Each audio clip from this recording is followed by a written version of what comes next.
할렐루야. 네, 우리 옆 사람한테 이렇게 인사해 보시죠. 사랑합니다. 네. 막 감탄사가 절로 나오시군요. 네. 사랑은 고백할수록 더해집니다. 제가 한번 기도하겠습니다. 사랑하는 주님, 우리를 사랑해 주셔서 정말 감사합니다. 우리도 주님 더 사랑하겠습니다. 그래서 그 사랑으로 우리 새누리교회가 다시 한번 주님의 사랑으로 뜨거워지는 귀한 복된 교회 될 수 있도록 도와주십시오. 오늘도 레위기 말씀을 통해서 우리에게 주시는 삶의 귀한 원리들이 우리의 삶과 우리의 믿음과 결부되어져서 우리의 삶의 원리로 파고들게 하여 주시고, 우리가 생각하고 말하고 행동하는 모든 기준들의 근거가 될 수 있도록 은혜 부어 주십시오. 이 시간 속죄제를 통해서 다시 한번 주님과 마음이 하나가 되기를 소망합니다. 감사드리고 예수님의 이름으로 기도합니다. 아멘. 이번 주에 예전 사진들을 제가 좀 찾아보다가 저희 이제 6살짜리 아들이 옆에서 아빠 뭐예요 하다가 3살 때 그 아이 아토피가 심했는데 그 사진을 딱 지나간 걸 보고 아빠 쟤는 누구예요? 그러는 거예요. 그래서 너다 너, 밤샜다 너 때문에. 그런데 딱 그 장면을 보면서 얘는 잊어버렸지만 저는 기억하잖아요. 그 3년 반을 밤잠을 설쳤으니까 하나님 아버지가 이러겠구나, 나는 과연 하나님이 그때 나에게 뭘 하셨나 생각하겠지만 우리가 그날에 주님을 만나면 그때도 계셨군요, 그때도 계셨군요 라고 고백하지 않을까 싶습니다. 오늘 이제 사순절이 지금 계속 진행되고 있는데 우리가 그 주님의 사랑을 더 명확히 발견하고 깨닫는 또 한 주간 보내시길 축복합니다. 여러분, 지난주에 우리가 무엇을 했나요?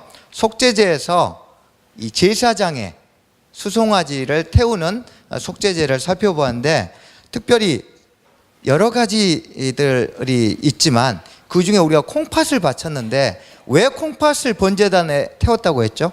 콩팥이 무엇을 의미합니까? 마음. 예. 왜 그러면 마음을 드리라고 했을까요? 왜 하필이면 하나님은 마음을 상징하는 콩팥을 속죄, 회개하는 데 드리라고 했을까요? 죄는요, 규칙을 어기는 것이 아닙니다. 죄는 신뢰 관계가 깨진 거예요. 관계가 단절된 거예요. 마음이 깨어졌기 때문에 다시 한번 네 마음을 그래서 우리 다시 깨어진 마음을 하나로 만들자. 그래서 여러분, 회개는요, 우리가 뭔가 잘못된 행동을 하나님께 계산하는 게 아니에요. 그냥 약속을 다시 재원신하는 게 아니라 하나님의 마음, 또 내 마음, 그 단절된 거, 깨어진 마음을 다시 하나 되게 하는 거. 그래서 마음을 들이지 않으면 절대 온전한 회개가 이루어질 수 없는 겁니다. 또 하나 여러분 묻고 싶은 건, 혹시 여기 레위기 들으시면서 지금 레위기 읽고 계세요? 네, 두 분 감사합니다. 네, 다른 분들도 읽으셔야 됩니다. 만약에 우리가 새요창을 하면서 요한복음 공부하면서 요한복음을 안 읽으면 안 되죠. 네, 창세기를 공부하면서 창세기에 관심이 없으면 안 되죠. 레위기를 공부할 때 레위기를 계속 읽으셔야 됩니다. 그래야 레위기 전체 큰 그림 안에서 이 부분을 살펴볼 수 있어요. 여러분, 레위기 왜 공부하세요 지금? 혹시 내가 그동안 가지고 있었던 3대 수면제, 에스겔, 욥기, 레위기 중에 하나는 정복해보자, 이런 결심을 오셨나요? 수면제 하나 치우려고? 아니면 여러분, 레위기는 표면적으로는 구약을 이해하기 위해서 공부하는 겁니다. 일단 레위기를 알아야 구약에 수많이 등장하는 그런 법과 이런 제사와 절기들을 이해할 수 있으니까요. 또 한 단계 더 나가면 레위기는 신약을 이해하기 위해서 공부하는 겁니다. 여러분, 혹시 신약성경 읽으면서 그 안에 얼마나 많은 레위기 배경으로 신약성경이 기록된지 모르시죠? 우리가 생각하는 것보다 10배 이상으로 많습니다. 만약에 신약성경 중에서 레위기를 안 읽고도 이해할 수 있는 책은 딱 한 권밖에 없어요. 데살로니가 전서. 왜냐하면 거기는 유대인이 한 명도 없었기 때문에 다 이방인 중심으로 편지를 썼습니다. 그래서 굳이 유대교 배경을 쓸 필요가 없었어요.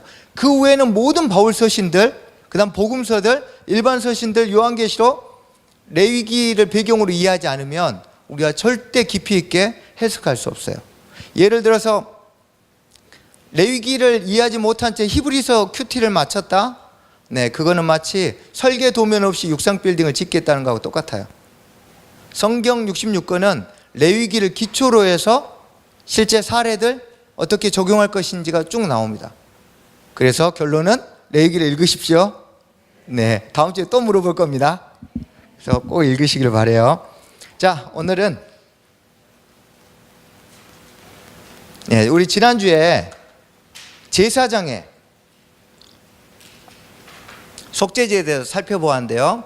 핏부림의 방식이 좀 다르고 또 내송소에 입장하는 겁니다. 자, 그다음 오늘 이제 회중의 수송아지에 대해서 살펴볼 겁니다. 태우는 속죄제 두 종류 중에 하나인 회중의 속죄제에 대해서 살펴볼게요. 13절 한번 읽겠습니다. 시작. 이스라엘 온 회중이 여호와의 계명 중 하나라도 부지 중에 범하여 허물이 있으나 스스로 깨닫지 못하다가, 자, 스스로 깨닫지 못하다가 이 말을 좀 더 정확하게 직역하면 눈에 감추어져 있었다면, 그러니까 깨닫지 못한 건 눈에 지금 보이질 않는 거예요. 즉 고의적 은폐가 아닌 거예요. 자기가 지금 깨닫지를 못해요. 우리 가끔씩 집에서 아내분들이 여보 거기 그거 좀 가져와, 근데 뻔히 보이는데 못 찾고 있죠. 막 앞에 있는데 안 보이는 거예요. 마치 그것처럼 지금 다른 사람은 다 그게 죄인지 아는데 본인이 깨닫지 못한 경우도 있고, 또는 다 감추어져 있던 경우도 있는데 어떤 사건이 나서 갑자기 이게 그때 그게 그 사람의 죄였구나 라고. 그래서 고의적 은폐가 아닙니다. 영적 무지로 인해서 죄가 죄인 줄 모르고 있다가 어느 순간 이게 죄였구나 라고 깨닫는 거예요. 여러분, 죄에 대해서 어느 정도 민감하십니까? 신앙생활의 핵심 중에 핵심은 죄의 민감성이에요. 우리가 영적으로 건강하다, 저 사람 참 신실하다는 주일 예배에 빠지지 않는다? 헌금 많이 한다? 기도 몇 시간 한다가 아니에요. 죄에 대해서 얼마나 깊이 있게 자각하느냐, 죄에 얼마나 민감하느냐. 이 사람이 정말 신실한 사람이에요. 이 사람이 영적으로 깊이가 있는 사람이에요. 죄의 민감성에 대해서 날마다 우리가 기도하고 고민하고 구해야 합니다. 14절 읽겠습니다. 시작. 깨달으면 회중은 수송아지를 속죄제로 드릴지니 그것을 회막 앞으로 끌어다가, 네, 깨달으면 이 말은 알려지다 그런 뜻입니다. 언어가. 자, 외부에 의해서 깨닫게 되다 그런 뜻이에요. 죄라고 생각하지 못했던 그 행위가 죄로 밝혀지는데 내 스스로 어느 순간 이게 죄구나, 그렇지 않아요. 이 단어는 반드시 외부에서 너 그거 잘못한 거래, 저 사람이 마음 상했대, 저 사람 다쳤대 하고 외부에서 알려주는 거예요. 여러분, 우리의 신앙생활 적용해 보았을 때 우리가 우리의 스스로의 능력으로 죄를 깨달을 수 있습니까? 아니요. 대부분은 성령께서 우리 안에 주시는 은혜 때문에 우리가 죄를 깨닫습니다. 그래서 우리가 죄를 깨닫는 은혜를 사모해야 합니다. 더 깊은 데로. 제가 성경 공부할 때마다 가장 많이 쓰는 것이 그겁니다. 여러분, 한 5m 낭떠러지에서 건진받는 거하고 수백 미터 크레바스에서 건진받는 거하고 감격이 같겠습니까? 우리가 죄에 대해서 깊이, 내가 얼마나 깊은 곳에 있는지를 깨달을수록 그 은혜가 더한 겁니다. 죄에 대한 말씀들이, 깨달음에 대한 말씀들이 많은데요. 마가복음 4장 12절 제가 읽겠습니다. 한번 들어보십시오. 이는 그들로 보기는 보아도 알지 못하며 듣기는 들어도 깨닫지 못하게 하여 돌이켜 죄사함을 얻지 못하게 하려 함이라 하시고. 의지 자체가, 죄를 깨닫고 싶은 마음 자체가 없는 것을 주님 조롱하시면서 비웃으시면서 깨닫는 은혜가 주께로부터 오는 것을, 그래서 깨달음을 사모하는 자에게 보게 하시고 듣게 하시고 깨닫게 하신다는 거예요. 고린도전서 12장 3절에 보면 그러므로 내가 너희에게 알리노니 하나님의 영으로 말하는 자는 누구든지 예수를 저주할 자라 하지 아니하고 또 성령으로 아니하고는 누구든지 예수를 주시라 할 수 없느니라. 성령이 아니고는 예수님을 주인으로, 그리스도로 필요로 하지 못한다는 거예요. 또 마태복음 16장 17절에도 보면 위대한 고백. 주는 그리스도시요 살아계신 하나님의 아들입니다. 베드로가 고백했을 때 예수님 뭐라고 했습니까? 그거는 네 스스로 깨달은 게 아니야. 하늘에 계신 내 아버지가 주신 은혜 때문에 네가 깨달은 거야 라고 말씀하셨어요. 여러분 이 말씀 한번 찾아보시죠. 누가복음 6장 41절입니다.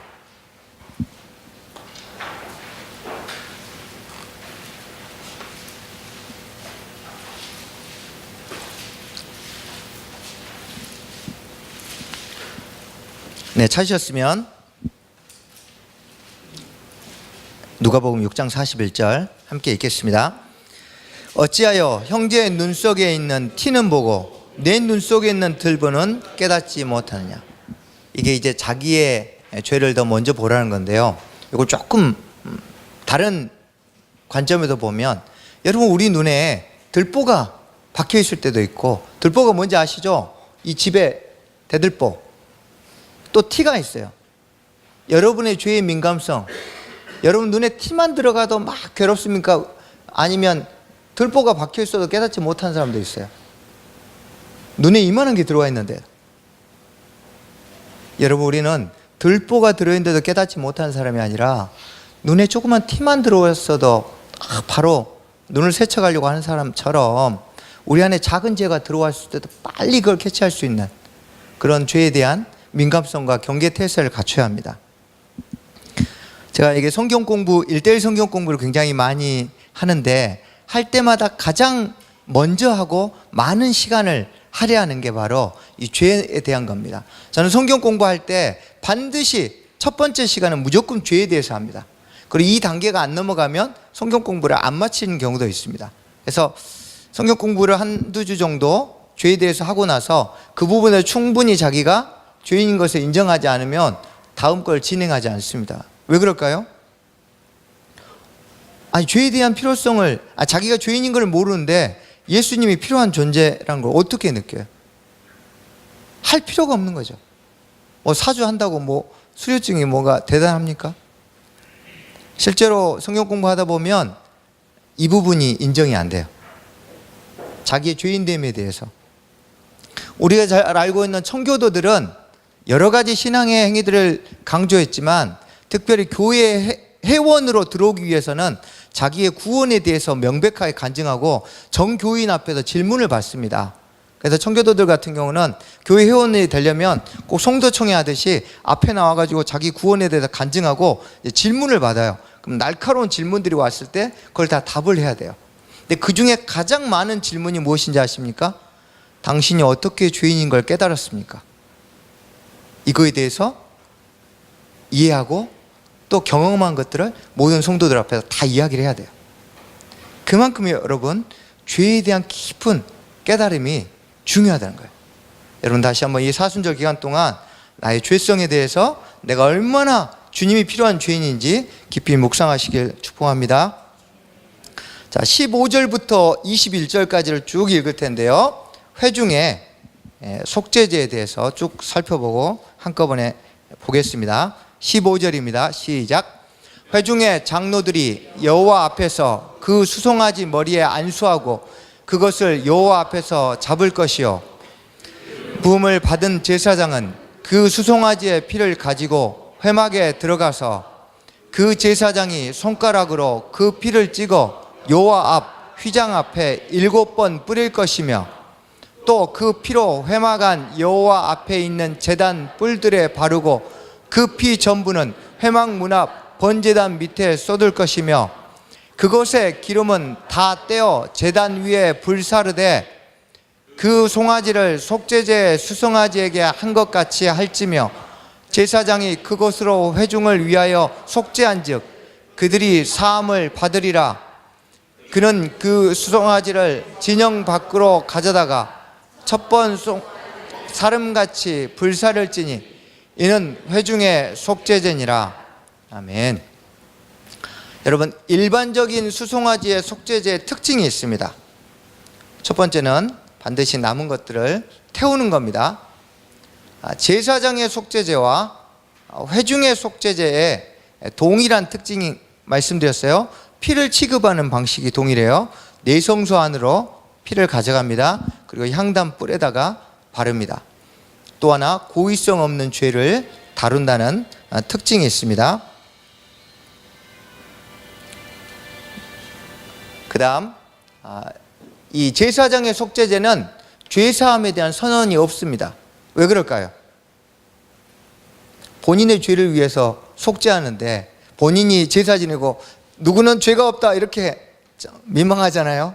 네, 중재자가 필요 없어요. 그래서 이 부분은 다른 제사들은 항상 제사장이 끝나고 나면 태우든지 다 먹어치우든지 죄사함을 선언하는데 본인의 죄만큼은 중재자가 필요 없기 때문에 죄사함을 선언하지 않습니다.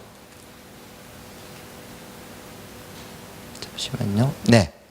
자, 번제단 뿔에 피를 뿌리는 속죄제가 있습니다. 지금 우리가 쭉 살펴본 건 무엇이죠? 반드시 내성소 안에 들어가서 향단 뿔에다가 피를 뿌리는, 휘장에 뿌리고 뿔에 바르는 건데 그 내성소 안으로 들어가지 않는데 수송아지를 잡아들이는 속죄제가 있어요. 이건 좀 어렵지만 간단하게 설명드릴게요. 레위기 8장에 제사장이 처음으로 이제 위임식, 제사장으로서 첫 사역을 감당할 때 먼저 위임식을 합니다. 그때는 안으로 들어가지 않아요. 번제단 마당에 있는 번제단에다 피를 뿌립니다. 또 9장에 제단을 처음으로 가동할 때도, 그래서 봉헌할 때도 번제단에 뿌렸습니다. 레위기 14장에 보면 나병 환자가 제사장에게 여러 번 절차를 밟고 나서 치유를 다 받고 나면 그때는 번제단에다가 속죄제의 피를 뿌렸습니다. 또 절기, 유월절, 또 이런 여러 가지 절기들 안에 드리는 속죄제도 굳이 내성소 안에까지 들어가지 않았습니다. 왜냐하면 이것들은 부정결에 대한 문제를 다루기 때문이에요. 쉽게 말해서 나의 의지를 깃들인 행동을 통해서 드리는 어떤 죄, 그게 비록 고의성이 없을지라도 그 죄에 대해서는 제사장이나 회중의 죄는 내성소 안에까지 들어갑니다. 왜요? 그 죄가 하나님의 임재를 방해했기 때문에. 하지만 지금 보여드린 이거는 마치 이따가 5장 1절 13절에 나오는 사람이 부정결해지는 접촉에 의해서나 여러 가지 그런 부정결에 대한 문제를 다룰 때는 이렇게 번제단에만 피를 뿌립니다. 이거 오래 하면 다음 주에 안 나오실 것 같아서 간단하게 넘어가도록 하겠습니다. 자, 또 회중의 속죄제는 정리를 해보겠습니다. 두 종류가 있습니다. 똑같이 수송아지를 제물로 드리는데 하나는 제사장이 포함된 회중의 속죄제가 있고 또 하나는 제사장이 포함되지 않는 속죄제가 있습니다. 이걸 어떻게 알 수 있나요? 제물이 수송아지냐 순념소냐에 따라 똑같은 회중의 제사인데 제물이 수송아지이면 그 안에 제사장도 포함돼요. 그러니까 제사장이 죄를 지어서 제사를 지내는 게 있고 회중이 하나님 앞에 잘못해서 죄를 지을 때 제사장이 그것을 막지를 못했잖아요. 그럼 제사장도 같이 포함해서 드려요. 그때는 수송아지를 드려요. 근데 제사장이 잘못한 게 없어요. 그렇게 하면 안 돼 했는데도 회중이 제사장의 말을 듣지 않고 죄를 지었어요. 그때는 제사장은 포함되지 않죠. 그때는 순념소를 드리는 거예요. 자, 그 다음 우리 이제 족장에 대해서, 족장은 순념소를 드립니다. 이것은 이제 먹는 속죄제입니다. 이전까지는 남은 재물을 태웠는데 그 다음부터는 먹는 겁니다. 먹든 태우든 공통점이 무엇입니까? 죄는 하나라도 남김없이 다 없애야 된다. 22절부터 26절까지 족장의 속죄제 쭉 읽고 또 간략하게 한번 설명하겠습니다. 22절부터 읽겠습니다. 시작.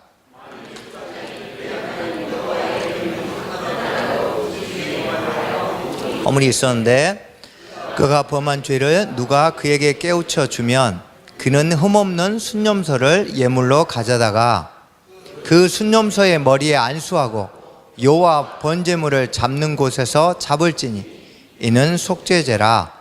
제사장은 그 속죄 제물의 피를 손가락에 찍어 번제단 뿔들에 바르고 그 피는 번제단 밑에 쏟고 그 모든 기름은 화목제 제물의 기름같이 제단 위에서 불사를지니 이같이 제사장이 그 범한 죄에 대하여 그를 위하여 속죄한즉 그가 사함을 얻으리라. 아멘. 여러분 복잡하시죠? 네, 나중에 제가 5대 제사를 한 표 안에 싹 만들어 놨으니까요. 예전에 미리 드렸는데 뭔 말인가 관심이 없으시더라고요. 그래서 일단 5대 제사를 다 하고 나면 그 표를 드리고 다시 그 표를 가지고 한 번에 설명을 드리겠습니다. 일단 들어보십시오.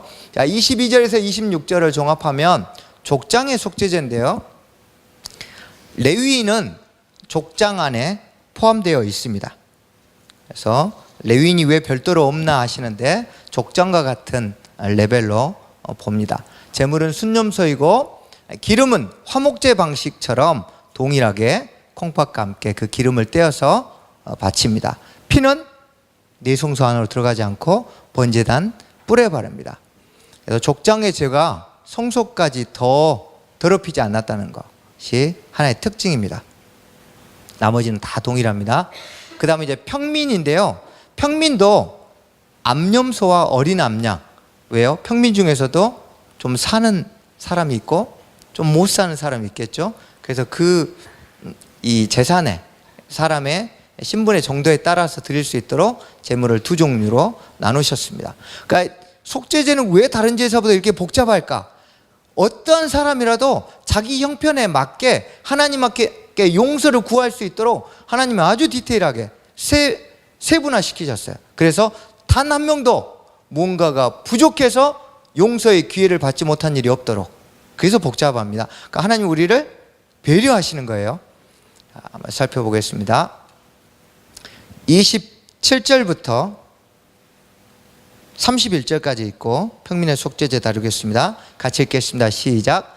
만일 평민의 한 사람이 여호와의 계명 중 하나라도 부지 중에 범하여 허물이 있었는데 그가 범한 죄를 누가 그에게 깨우쳐 주면 그는 흠없는 암소를 그 범한 죄로 말미암아 그것을 예물로 삼아 그 속죄 제물의 머리에 안수하고 그 제물을 번제물을 잡는 곳에서 잡을 것이요 제사장은 손가락으로 그 피를 찍어 번제단 뿔들에 바르고 그 피 전부를 제단 밑에 쏟고 그 모든 기름을 화목제물의 기름을 떼어낸 것 같이 떼어내 제단 위에서 불살라 여호와께 향기롭게 할지니 제사장이 그를 위하여 속죄한즉 그가 사함을 받으리라.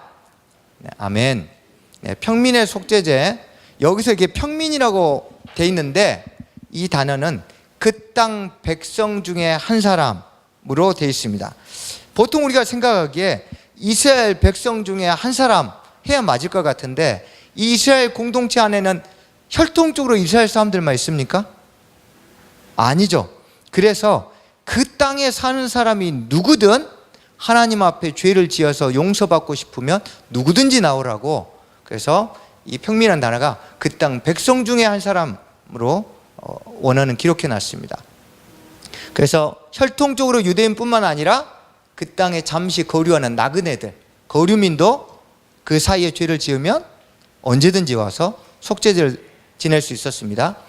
또 타국인으로 종살이하러 왔거나 하는 사람들도 언제든지 하나님 앞에 죄사함을 받을 기회가 있었습니다. 그래서 하나님 앞에 나오는데 인종도 성별도 또는 재산도 신분도 전혀 거리낌이 없이 어느 누구도 하나님께 용서를 구할 수 있는 기회를 주셨습니다. 하나님이 이것들을 통해서 받고 싶은 건 또 용서의 향기.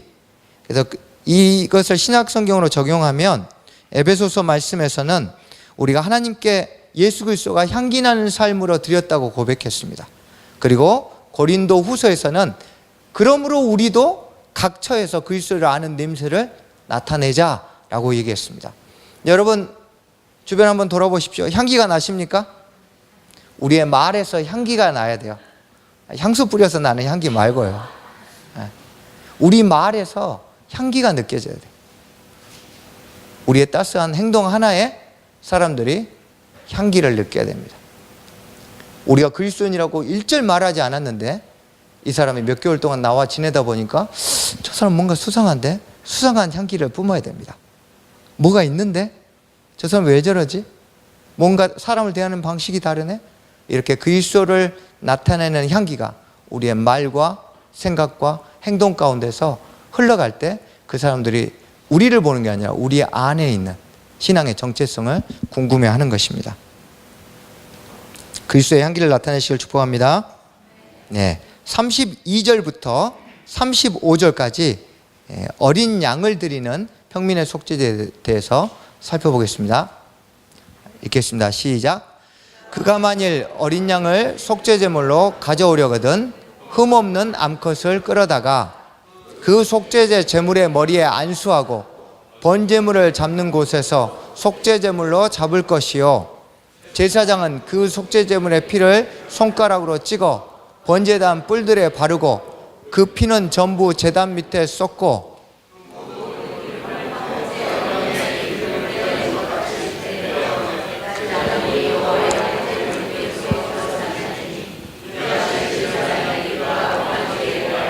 그를 위하여 속죄한즉 그가 사함을 받으리라. 네, 32절에서 35절은 아주 간략합니다. 평민의 속죄제 중에 어린 암양, 순념수보다 조금 더 가격이 쌌어요.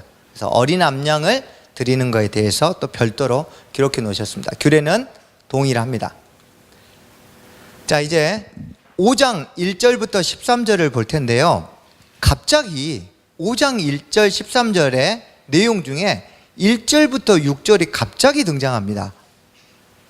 사례를 몇 가지 예로 들었습니다. 그 원래는 순서대로 쭉 우리가 아까 지금 처음에 봤던 표대로 속죄제 종류대로 하면 1절과 6절을 없애도 그대로 자연스럽게 7절부터 10절은 가난한 자의 속죄제, 11절부터 13절은 더 가난한 자의 속죄제로 자연스럽게 연결되는데 그 사이에 1절부터 6절에 속죄제를 드려야 될 사례에 대해서 4가지를 들어서 예를 듭니다.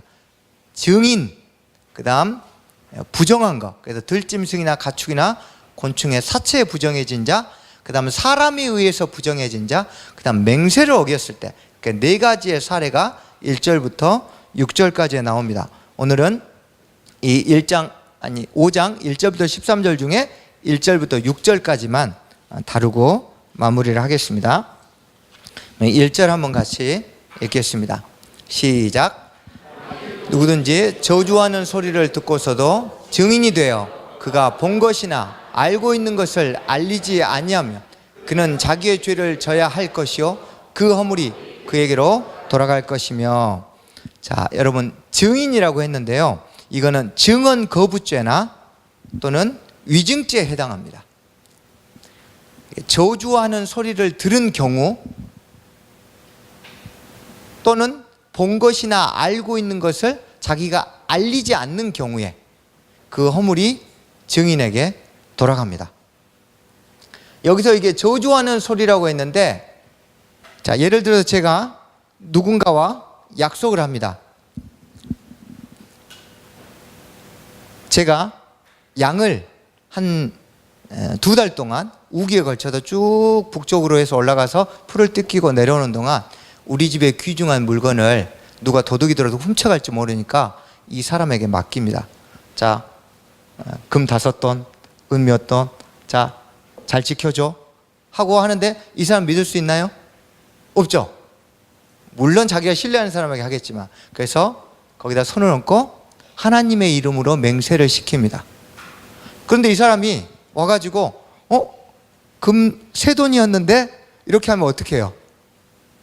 이걸 이제 제사장에 가져가서 이 사람이 거짓말을 했는지 안 했는지를 살펴보는 겁니다. 그래서 이런 여러 가지 맹세를 하는데, 서약, 맹세, 약속을 하는데 이것이 거짓인 게 드러나잖아요.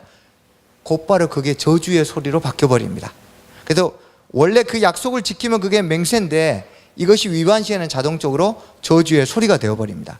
그래서 이 사람이 처음에 금 5돈은 내가 윤 대성에게 몇 월 며칠부터 며칠까지 저당 보관하겠다 이렇게 했는데 이거에 대해서 팔아먹어 버렸거나 어겼잖아요. 그럼 이 맹세한 소리 자체가 나중에 약속 어겼기 때문에 하나님에게는 저주의 소리가 들려요. 그러면 제 금에 2돈을 가져갔으니까 이 사람을 제가 어떻게 하죠?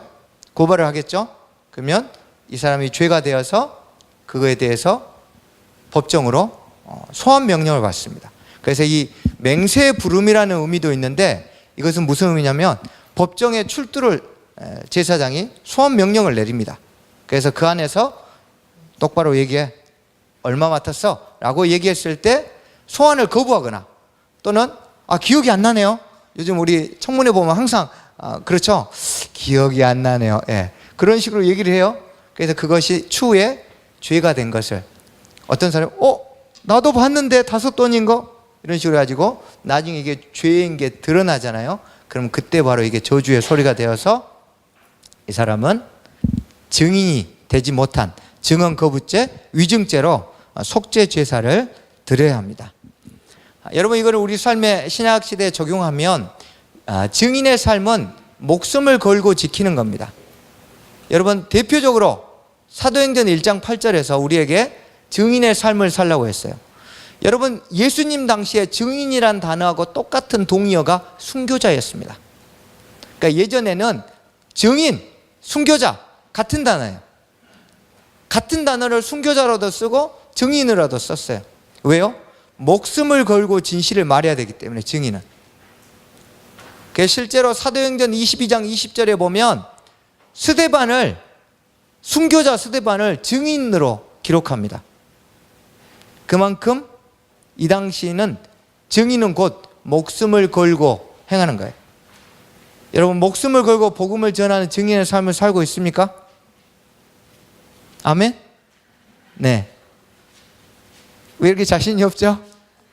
이유는 그겁니다. 내가 경험하고, 내가 이해하고, 내가 보고, 내가 느끼지 않으면 목숨을 걸 만한 자신이 없어지는 거예요. 복음은 내가 경험한 만큼 걸게 되어 있습니다. 그 복음이 진짜인지를 날마다 경험해야 돼요. 날마다 막 마음이 뜨거워야 돼요. 그래야 목숨을 걸어요. 마음이 식어져 버리면 걸 목숨이 없습니다. 증인의 삶을 회피하게 돼요. 누군가 막 물어볼까 봐 두려워요. 그러므로 내가 복음을 부끄러워하는지, 복음에 참된 증인이 되는지는 내가 복음을 지금 체험하고 있는가? 내가 복음을 깊이 있게 이해하고 있는가?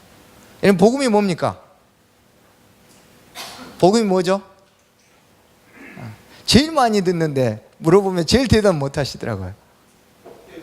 아멘. 네, 잘 알고 계시는데 자신 있게 너무 주눅 드셨네요. 원래 복음은요, 그 로마 황제가 등극하면 자기의 모든 다스리는 속주들의 파발을 보냅니다. 무엇을요?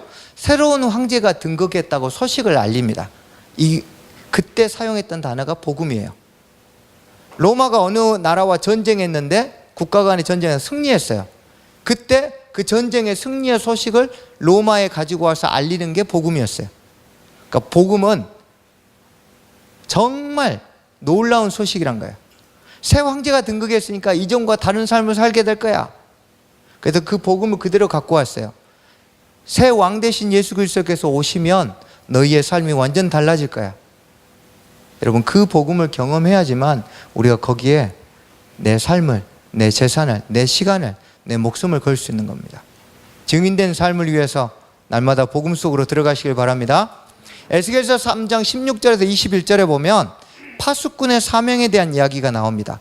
전쟁이 났는데 파수꾼이 나팔을 불어야 됩니까? 안 불어야 됩니까? 불어야죠. 근데 자기 도망가려고 나팔 한 번만 불면 되는 게 아니거든요. 올 때마다 그 신호에 따라 계속 불어야 돼요. 근데 한 번만 불고 도망가 버려요. 그럼 못 듣는 사람이 발생하잖아요. 그럼 그 핏값을 누구에게서 찾아요? 파수꾼에게서 찾아요. 그래서 파수꾼은 목숨을 걸어야 돼요. 자기가 죽는 한이 있어도 다른 사람이 피할 수 있도록.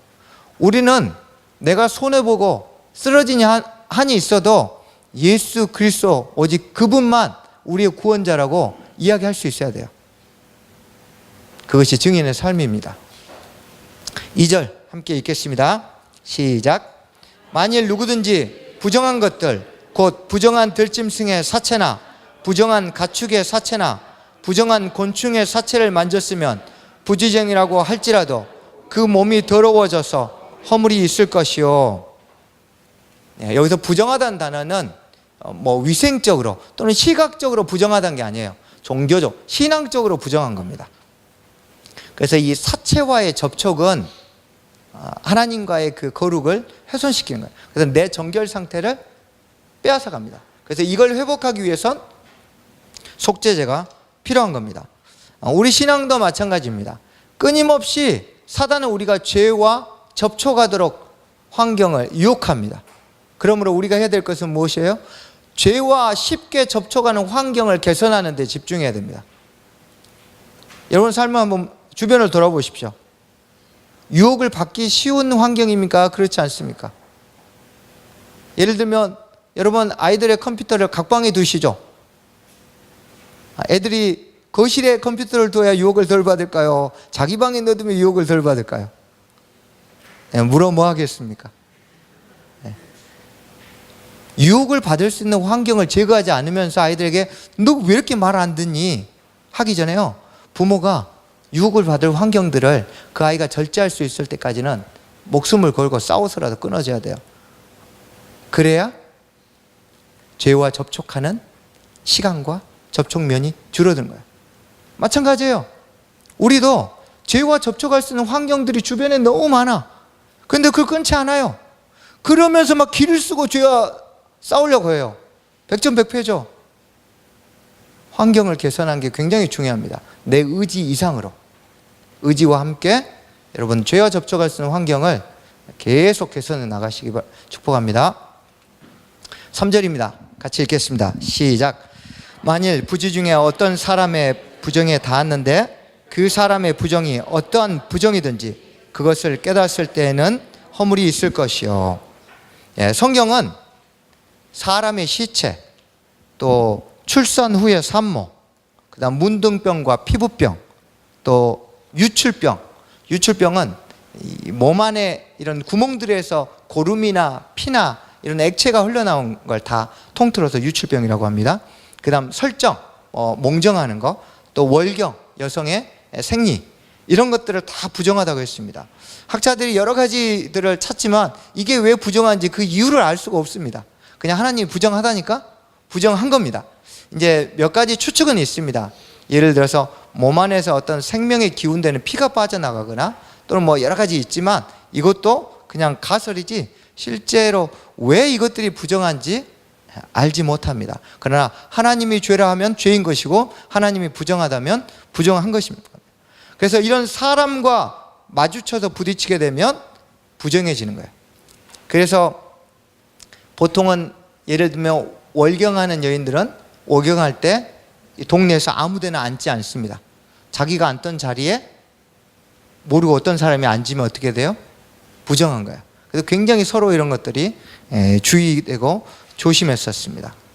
그래서 이런 부정들을 접촉했을 때는 그것들을 깨달았을 때 죄가 됩니다. 그래서 이 깨달았을 때 바로 회개하는 겁니다. 쭉 지금 죄를 깨닫는 그것이 바로 우리가 회개의 첫걸음입니다. 죄를 짓는 것도 나쁘지만 그것이 죄인지 깨닫지 못하는 것도 심각한 문제입니다. 그러면 왜 우리가 죄인지 깨닫지 못할까요? 여러분 한번 제가 질문을 드리겠습니다. 기도회 끝나고 집에 돌아가셨을 때 죄에 민감하십니까? 아니면 드라마 한 편 보고 났더니 죄에 민감하십니까? 전자죠. 그럼 왜 기도회 끝났을 때는 우리가 죄에 민감할까요? 마음이 부드러워졌기 때문입니다. 우리 마음이 굳어지면 죄에 대해서 둔감합니다. 아까는 환경을 말씀드렸는데 이번에 우리의 마음 상태인 거예요. 내 마음이 가난하고 부드러운 마음이 되면 우리 부부끼리 집에서 똑같은 얘기했는데 어떨 때는 그 말 들으니까 막 짜증이 확 올라오는데 어떤 때는 그 말 해도 사랑스럽죠. 배우자가 갑자기 얼굴을 다르게 하나요? 내 마음 상태에 따라 다른 거죠. 우리의 마음이 부드러우면 죄에 대해서 빨리 잡을 수 있어요. 그러나 마음이 굳어지면 우리가 쉽게 죄를 깨닫지 못합니다. 그러므로 이 굳은 마음 갖는 게 굉장히 심각한 거예요. 그래서 마가복음 6장 52절에 보면 그 마음이 둔하여졌다 했어요. 제자들이 떡을 떼고 나서 얼마 지나지 않았는데, 예수님의 기적을 본 지 얼마 되지도 않았는데 벌써 먹을 거 걱정하고 있는 거예요. 마음이 둔해진 거예요. 잠언 4장 23절에 무릇 지킬 만한 것보다 더욱더 내 마음을 지키라. 생명의 근원이 이에서 남이라 했어요. 그만큼 우리가 마음을 지키는 것이 어렵고 중요하기 때문입니다. 4절입니다. 같이 읽겠습니다. 시작. 만일 누구든지 입술로 맹세하여 악한 일이든지 선한 일이든지 하리라고 함부로 말하면 그 사람이 함부로 말하여 맹세한 것이 무엇이든지 그가 깨닫지 못하다가 그것을 깨닫게 되었을 때에는 그중 하나에 그에게 허물이 있을 것이니. 자, 입술로 맹세했다고 했는데요, 이걸 조금 더 원어적으로 더 직역해서 번역하면 외부적으로 표현한 맹세입니다. 그러니까 여러분, 그냥 맹세라고 하지 않고 입술로 맹세했다 했어요. 왜 그랬을까요? 맹세한 내용이 나쁘냐 좋으냐 여부가 문제가 아니라 맹세의 종류보다 맹세를 경솔하게 한 행위 자체가 문제라는 거예요. 그러면 왜 맹세가, 이 사람과 사람 사이의 맹세잖아요. 저랑 다른 사람이랑 맹세했는데 왜 이게 하나님께 죄가 될까요? 하나님 앞에서 맹세했기 때문에 이 맹세를 어기는 건 하나님을 무시하는 거예요. 그래서 죄가 되는 겁니다.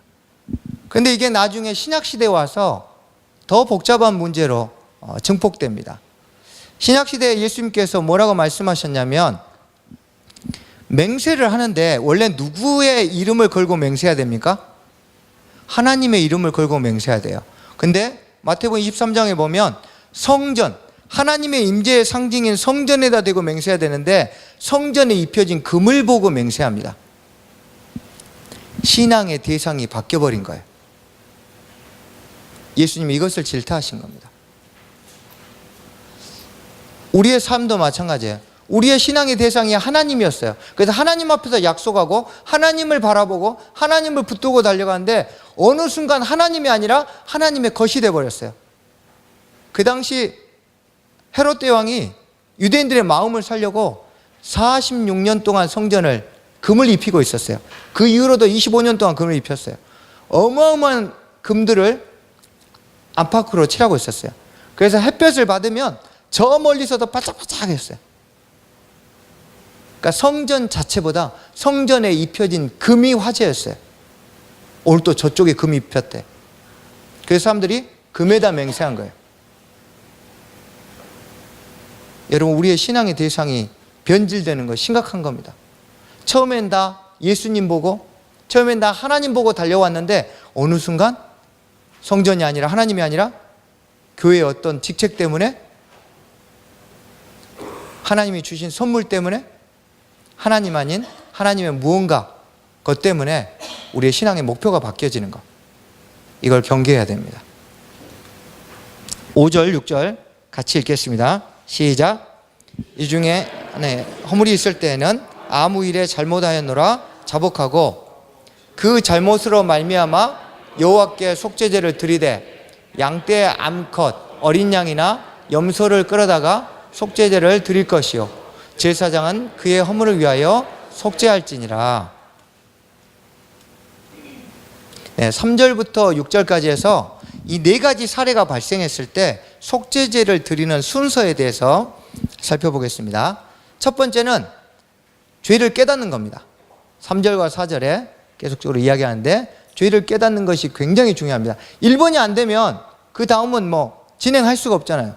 그래서 죄를 깨닫는 게 속죄제에서 가장 중요합니다. 그러면 그 뒤는 자동적으로 죄를 자복합니다. 근데 이 자복이란 단어가 내던지다, 바깥으로 꺼내다, 그런 거예요. 생각이 아닌 입술로 자복하라 했어요. 성경 공부하는데 어떤 분이 이렇게 얘기해요. 자기는 회개를 샤워할 때 한대요.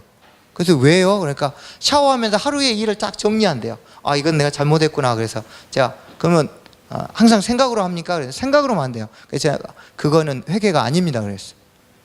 자복은 반드시 자기 입술로 잘못을 꺼내는 거예요. 그래서 입술로 시인해서 우리가 구원에 이르죠. 입술로 시인해야 돼요. 그래야 내 안에 있던 것들이 밖으로 내던져집니다. 그래서 여러분, 생각으로 회개하시는 분들 입을 여시기 바랍니다. 네, 그래서 내 안에 있던 죄를 바깥으로 꺼내고 던져야 죄를 멀리할 수 있는 환경들을 만들 수 있는 거예요. 세 번째, 제물을 드리면서 이제 제사를 지내고 그 피뿌림을 통해서 의를 전가받습니다. 그리고 마지막으로 제사장이 사함을 선언합니다. 그래서 완벽하게 하나님과의 관계가, 깨어진 관계가 다시 회복되는 거예요. 이것이 속죄제의 순서입니다. 네, 속죄제에 대한 교훈과 적용을 한번 살펴보겠습니다.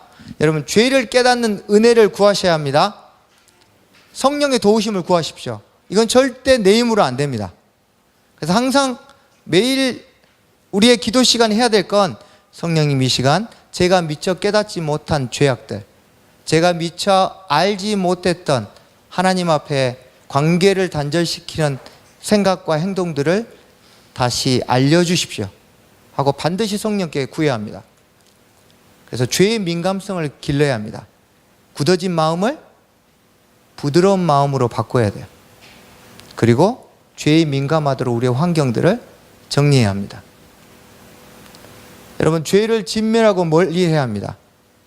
속죄제는 단 하나도 남김없이 태워야 되고 반드시 먹어 치워야 됩니다.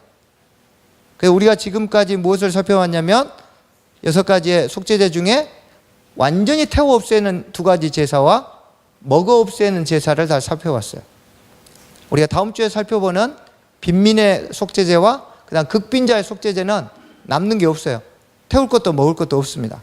그래서 실제로 우리가 지금 태우는 속죄제와 먹는 속죄제를 다 살펴보았는데, 죄는 완벽하게 진멸해야 돼요. 어디서 가능합니까? 우리의 노력으로? 십자가에서만 죄를 진멸할 수 있습니다. 그래서 죄를 진멸하고 싶으시면 날마다 십자가로 달려가십시오. 아멘. 그 다음, 여러분, 자복함으로 죄를 밖으로 내보내십시오.